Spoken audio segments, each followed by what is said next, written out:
Welcome to my humble abode. I am Yorkie the Talespinner, and this Tales Over Coffee. A morning show where we start the day together with a narrative tale and a cup of coffee in the hope that we welcome a blessed day. This is Suzerain, the story of Anton Rain's rise to power as president of Sordland. And what happened then? When last we left it, there'd been an assassination at my inaugural event. I'm not happy, especially since my wife and children were there.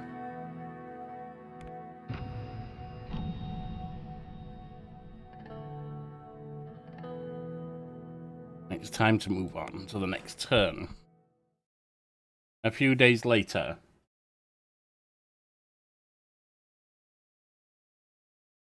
I feel I should express to those of you who do not know me well yet. Some of you feel there is a good ending and a bad ending to these narrative tales. I do not. I believe in a narrative playing out. And that a tragedy is just as valid a drama as a comedy.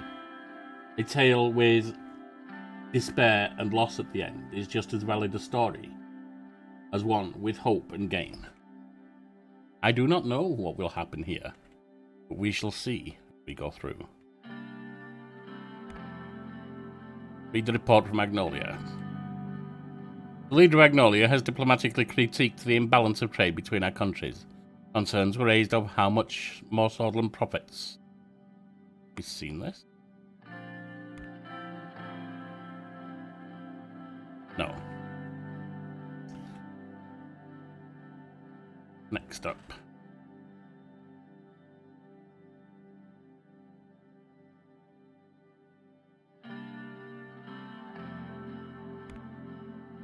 Report from Valgan. Communist Party leader suspected of bomb attack. At 11:48, an unattended bag in front of the NFP office in Valgan was destroyed by police on suspicions of bomb threats, which were then verified. On further investigation, the Communist Party of Valgan, Miltanu, has been arrested, the leader of it, in connection with the incident. Will not have terrorism. From Jen, weapons seized in cultural centre. Local police force report that the wardrobe full of heavy military equipment has been seized in the Young Swords Cultural Centre in Jen. Regulars of the place denied having any knowledge of the weapons. The owners of the building have been detained, along with 13 other people. Police captured 22 rifles, 2 machine guns. The equipment belonged to the Swedish Armed Forces, dated 1929, but kept in very good condition.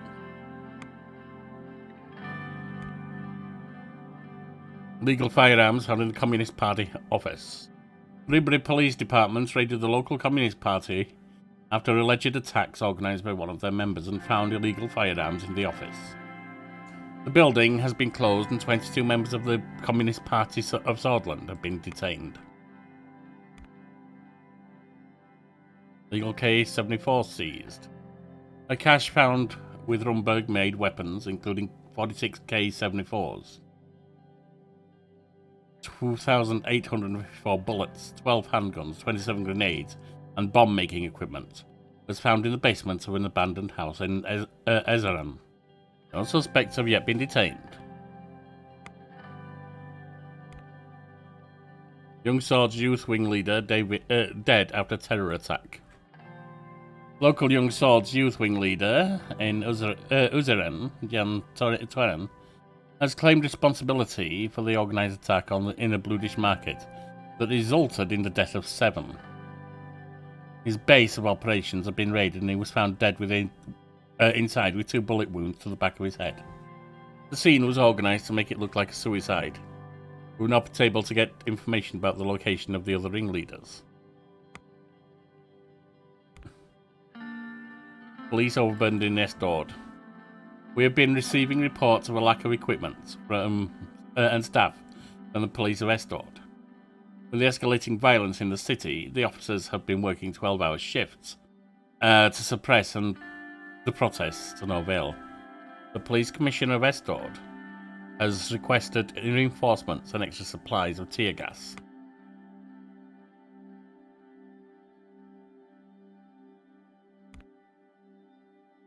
Moloch warns traitors. The latest diplomatic message from the leader of Wellen warned us regarding a pathway from the mountains of Bergia that allows traitors of the state escaping Sordland. President Victor Smolak has demanded that the border security be increased. He also sent his best wishes about handling the protests in Sordland. That's an understandable demand. Not saying we can do it for them. It is understandable. The whole sword post. Swordish politician shot dead, we know.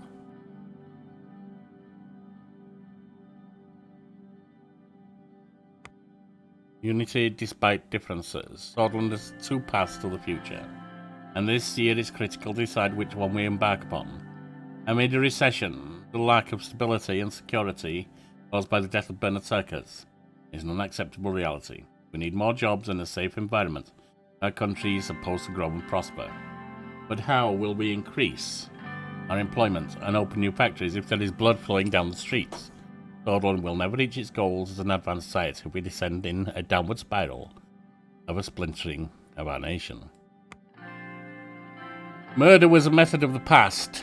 The tension between the left and right extremists has increased in the country after the assassination of MP Bernard Circus. Protests of millennialist groups quickly turned into riots around the country, and calling for peaceful protests and dialogue instead of violence.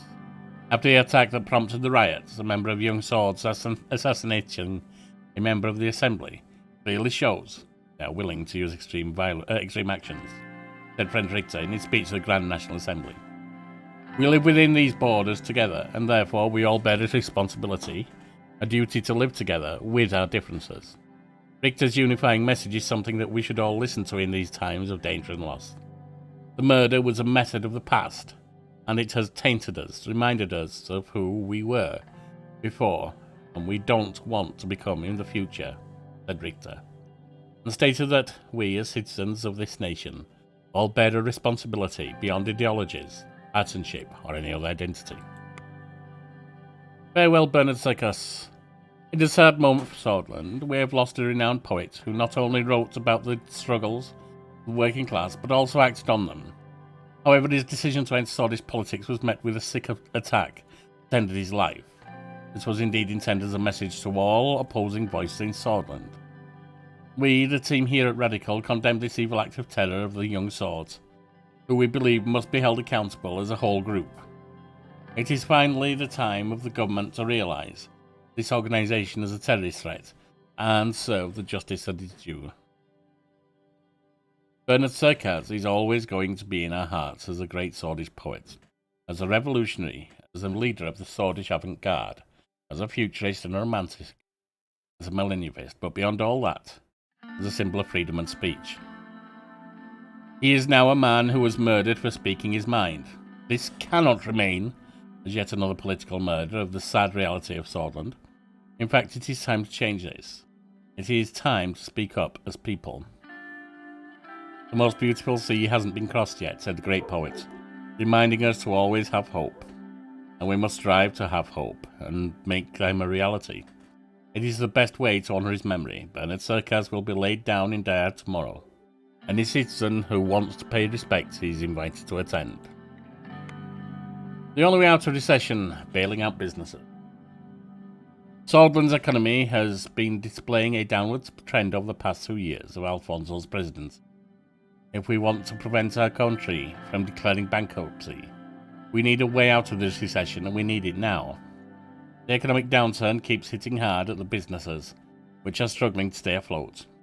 It is clear that a helping hand from the government is required to control the situation. There is no other way apart from bailing out businesses to truly provide relief to the economy. This in turn should revitalise the economy by creating more employment opportunities.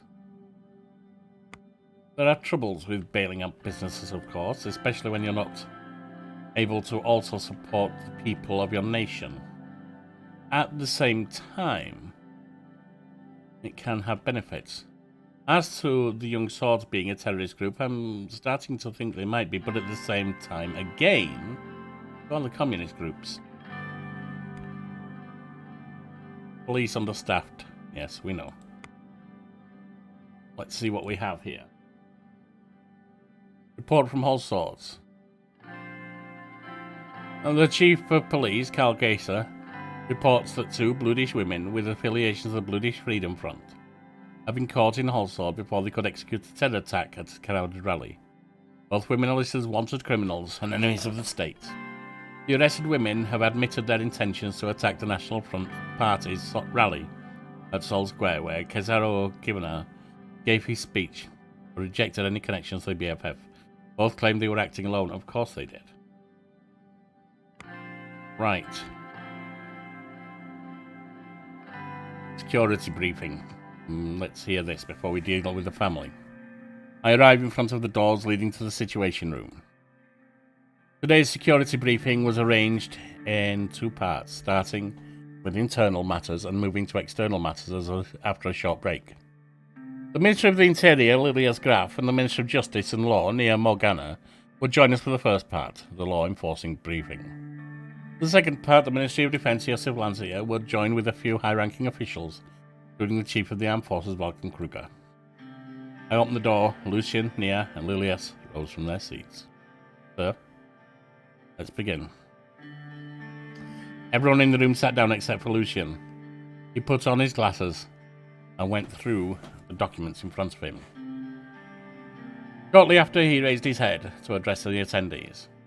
Mr. President, ladies, we will kick off today's meeting with the internal security briefing. I'm assuming everyone has already been over the agenda. We have a busy schedule. So, without further ado, I will jump into the first topic. As we fear the political atmosphere has worsened. The reports around the country indicate that tensions are rising as we feared, said Nia. What is the status on Bernard Circus' investigation, asked Lucien. I have received news this morning that the investigation into the murder of Bernard Circus has concluded, said Lilias. Enlighten us. The more we know, the better. After further investigation and testimonies, we have confirmed the motive and also the events leading up to the shooting. A few days prior, a member of the Red Youth initiated violence against the Young Swords' local leader in Jen. We believe the Young Swords then called for revenge, leading to the death of Mr. Circus. Since he has often spoken against the Young Swords and nationalist sentiments in the Assembly, he was a big target, not to mention his radical communist views. Political violence needs to stop. Yes, we've kept it at bay for so long, but it seems that there are now new triggers. Lilias handed over the report and pointed it at a highlighted section in the document. The investigation revealed a troubling fact. The funding sources of the Red Youth have a clear link to United Cortana. This would seem to be proof that they are meddling in our affairs. Exactly. Several Red Youth members with ties to United Cortana have been detained, and the information extracted from them points to a preparation for a communist uprising in Sordland. It isn't unusual, said Lucien, for the superpowers to influence other nations, but I think this case is a little far-fetched. The left lacks popular support in Sordland. Nia eagerly lifted a hand. I motioned for her to speak. I went over the report in detail. It would be wrong to jump to conclusions about a clear foreign interference yet. United Cortana has humanitarian and cultural ties with many countries, including Sordland. Alright, you give good words, Nia. We'll hold it for now. Nearly 3 decades ago, they funded General Ricard and tried to establish communist dictatorship in our country, said Lilias. If it was not for Colonel Sol, we would have seen the real crisis. She sipped from her glass of water and continued. Our police chief, Cal Gracer, has linked the funding channel to the United Cortana consulate in Benfi. As we all know, the enemies of Sordland are many, but we also have threats inside our country.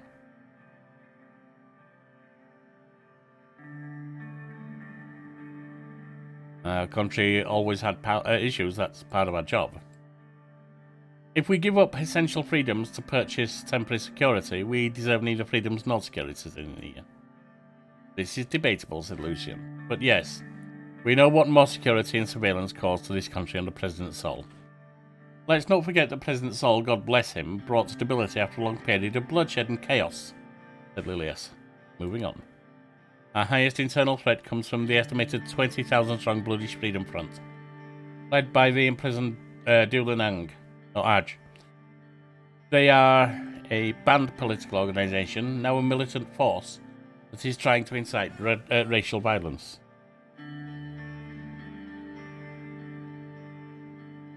And they supported by the Bloodish citizens? To some extent, luckily they couldn't attract a wide audience of Bloods. But they could potentially attract thousands of anti-Bloodish sentiment spreads in Sordland again. Lilius points to page 3 of the report. Our intelligence intercepted 2 crates filled with weapons close to the Brumberg border. They were filled with military-grade Ka-74s. We expect that more have been smuggled in since a group of Bloods were caught with these guns at a checkpoint not far away. Brumsberg has been acting aggressively in the region for a long time. I'm not surprised that they would attempt to weaponize the Bloodish people against us. This is worrying, very worrying.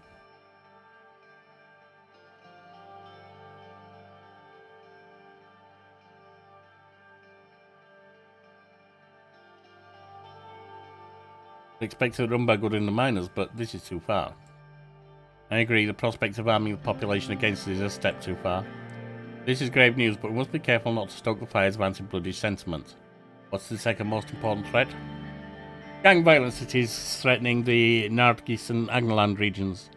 2 prominent organised crime families are at war, and the potential for bloodshed is real. Why can't we just arrest them? The primary reason is deception and corruption. They infiltrated several government officers and the police. That's how they can evade us. Playing with fire, I want them gone for good. While I agree it would make Sordland a better place, it will not be easy. These gangs existed because corruption is so common in our country. They buy our police officers and slip by checkpoints. Lilius sighed deeply. I shall be honest with you, with our current capabilities, we may not be able to prevent the further arming of separatists while maintaining order in Bergia, Nargis and Agnaland. You promised to increase Sordland's security and law enforcement budget. You must keep to this promise, said Lilius. We will keep that promise, especially in light of all this information. We're in a country of separatists and violent thugs if you can support us. I wish you would stop using the word thugs, Lilius. The real problem is corruption, which fueling the gang violence, and is very likely the reason why these weapons were smuggled in. A higher budget could help us end that.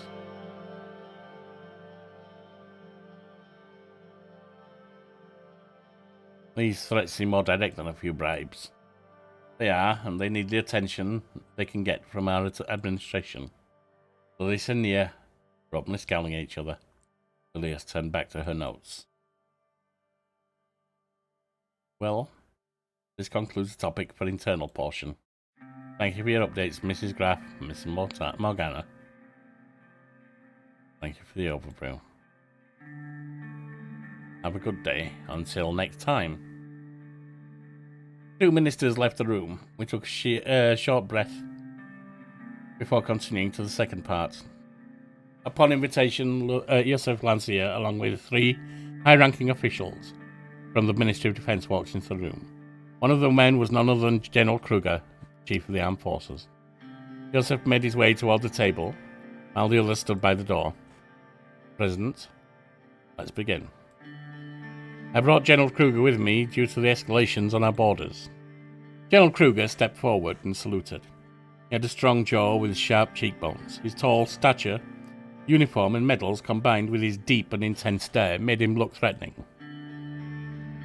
He was in his 70s, yet he had a bulky body that was a result of his commando training. Not only was he the second most decorated officer in Sordland, he was also the longest serving. General Kruger. Mr. President, it's an honour. Yosef tapped his foot impatiently. He seemed uneasy with the presence of another high-ranking officer in the room. Gentlemen, please, thanks for coming to this significant gathering. Let's begin. Joseph and Valken took their seats at the table while the rest of the officers stood by the door.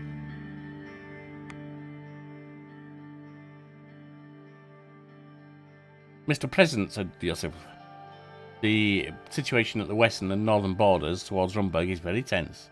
We're observing deployments of divisions closer to our border. Rumburg has been acting increasingly expansionist in the past decades and also interfering in Agnolia. But now they have turned their sights on us. Can our armed forces handle these threats? I can assure you our capabilities, we don't have unlimited resources. Seems like they want to increase the pressure both externally and internally. Mr. President, if I may, please, General. The picture is becoming clearer. The latest information from the interior about the weapons caches, and now there is active military build-ups closer to our border. The entire situation was analysed by our General Staff, and our prediction is future territorial incursions by Rumsburg. I have complete trust in the General Staff. No, yes. Will not let you down, Mr. President. The General Staff is composed of the smartest military individuals. I require an increase in military budget to enlist more soldiers. Only then can we stand strong against our enemies. Enlarged armed forces will hold them at bay. Vulcan is right, we do need to increase the military budget, although we don't see eye to eye on exactly how to spend the budget, but much we agree on. I have my concerns about Rumburg too. We need strong allies to stand with such superior powers. And our nemesis. That is an understatement. Times are changing and war is coming, Mr. President. Whether we like it or not, we must be prepared. During the election you said nothing about focusing on our military. I ask you to reconsider and to increase the military budget. The future and safety of Sordland is in your hands.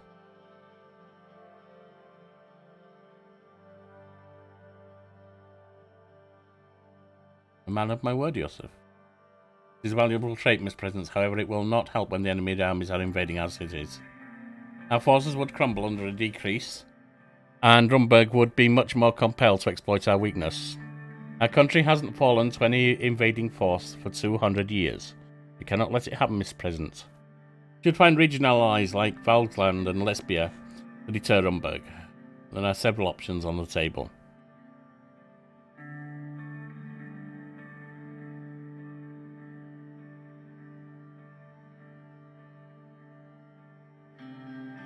Rumburg wouldn't attack any nation allied with a superpower. One should the sacrifices they would require us to make. Yes, but what is the difference between losing your independence to one or the other? Everyone fell silent when a soldier entered the room and let Joseph Lancian know that a call had come through from the ministry. Excuse me, Mr. President. Joseph left the room to answer. A few minutes later he re-entered the room again. His expression had changed. Mr. President, there has been Rumburgian military activity close to the Narbel border. I just spoke with the local commander. Vulcan, we should go to the ministry and get further updates from our branches. Understood. Raising military readiness is our first call of action. Through an extraordinary attempt, we will relay it to you immediately and wait for further orders, Mr. President.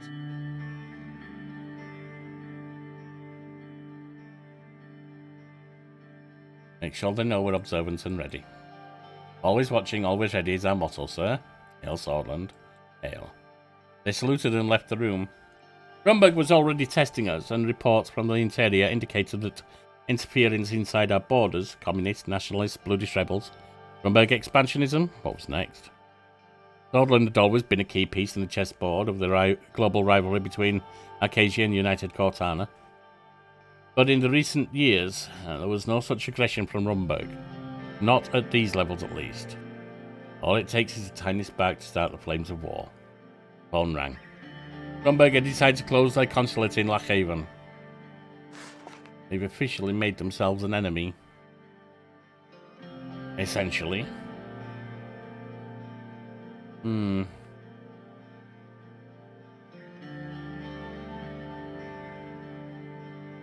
There's activity around here. I can't necessarily afford to boost the military, but that doesn't mean we should cut it either. I never said I would do that now, did I?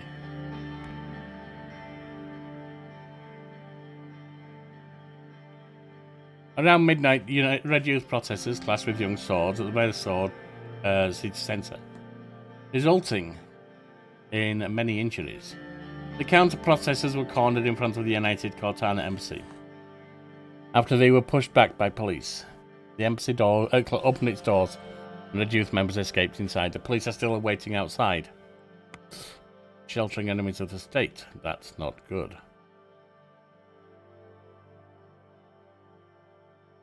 Alright. Asia develops first ICBM. Intelligence reports that Acacia has successfully completed the Missile 4, an intercontinental ballistic missile, which has the estimated capability to accurately destroy targets at thousands of kilometers. Acacian missile capabilities have significantly increased, posing a real threat to territories that are further away from Western Macopa. Sordland today. Rumors of an infrastructure project. Yes, we know. Underhaul construction you want. Gang violence claims young girl's life. 15-year-old girl was shot death in Narble as she walked her dog a few blocks away from her apartment. The police said the shooting occurred in an area affiliated with the gang Ranelli was a reckless act of violence, and the victim was not the target. 15-year-old was shot about 4:45 p.m. before she was returning home. A man who witnessed the event told police that shooters yelled gang slogans at him before he heard someone fire at least 10 shots, bosses said. Police understaffed and overworked. Yes, we know. 1927, never again. I was there when General Ludrin and Ricard closed the plains outside of Holsword, when the armies of Swordish people killed each other. I was there when Colonel Sol won the war after bombarding cities with Swordish civilians inside them. We saw this great nation fall into bloodshed and chaos. We thought we learned our lesson and formed a new republic, but one man's idea became the idea of the state, and we allowed it to be forced upon us. We're a generation who lived with Tarquin Sol for most of our lives. However, this generation is different. Our kids have not experienced civil war or martial law. This generation is born in a changing time. We cannot allow the same conditions to return. We cannot forget that when General Ludrin declared martial law in 1927, when his tanks rolled and the murders took place, those tanks cannot roll again. Bombs cannot fall again. Freedoms cannot be suspended again. 1927. Never again. The real truth behind the economic crisis. What's your take on it? We've all seen this scenario play out before. Large corporate businesses time and time again receive money from the government under the disguise of helping the economy. But what about the people? Many of the neglected regions still do not have electricity or fresh water in their homes. They are the lucky ones. There is a growing housing crisis and people are on the streets begging for food in the year of 1954. It is high time that money is invested in us, people of Sordland, instead of armchair millionaires in their luxurious villas.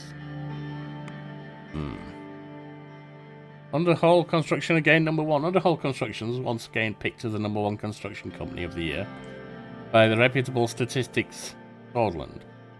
This was the 11th time the company has elected for the top spot in a row of crisscross wars. Huh? I'm sorry. It is an early morning thing. I'm still waking up, I think. This was the 11th time the company was selected for the top spot in a row since Chris Shah was appointed CEO of Crisscross Wars. Wake up, Yorkie. Veteran industry leader Shah congratulated the employees first and foremost in a private company meeting held in luxurious resort in Earlery. He also mentioned the recent addition of Heart of Sordland Organisation CEO Marcel Caronti to the board of advisors helped immensely in this great.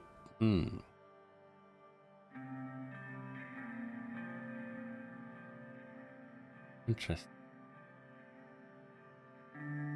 At The Economists, we think now is a great time to invest in underhaul construction, as the current year's project already shows 13% increased growth. Interesting. Rumberg closes consulate. Yes, we've been told. So, Rumberg are a threat, but I don't know that we can stand up to them alone, so nurturing an alliance with Acacia might be good. I don't relish the idea of nurturing an alliance with, what do they call it? I don't really relish the idea of nurturing an alliance with United Cortana, because they are sponsoring violence within us. We absolutely do need to increase funding for internal security, because we must maintain control. And then we have the business and the media to deal with. And the gang violence. This is a country that's being ripped apart. The question is, can we do anything to solve that? Join us next time as we continue. Fare thee well.